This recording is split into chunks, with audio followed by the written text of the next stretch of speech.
I think a lot of people, not only in the MMA industry, but just the combat sports industry, were paying attention to Cody Garbrandt versus TJ Dillashaw too. And I think that's obviously reflective in the pay-per-view not doing nearly as bad as what we thought it was going to do.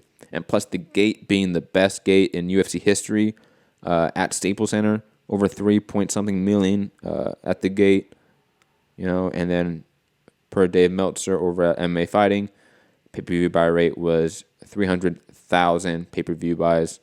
And to put this in perspective, the big super fight this year for the UFC, Daniel Cormier versus Stipe Miocic 2, the light heavyweight champion versus the heavyweight champion, and the two most valuable belts in sort of UFC history usually, and that did like 380,000 pay-per-view buys.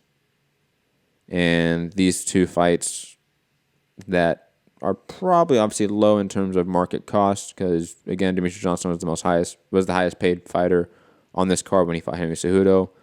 Got paid under $400,000. And again, to put that in comparison, Alex Salcedo is making 25% of the purse bid. That top rank one is getting $400,000. There's obviously a huge difference in the amount of money boxers are making at the top versus MMA fighters at the top. But that's a rabbit hole in and of itself.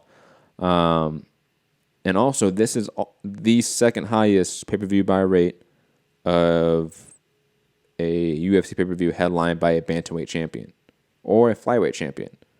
The first being the second Dominic Cruz versus Uriah Faber fight at UFC 132.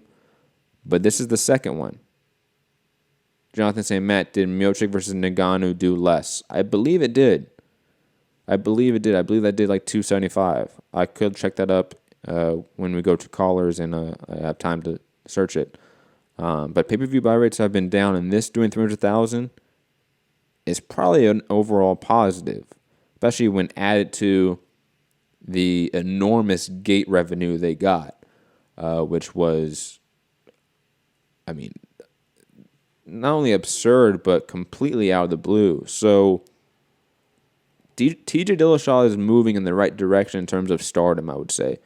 These buys are reflective of that. The gate's reflective of that. Who he's being talked about in the media, how much he's in the media.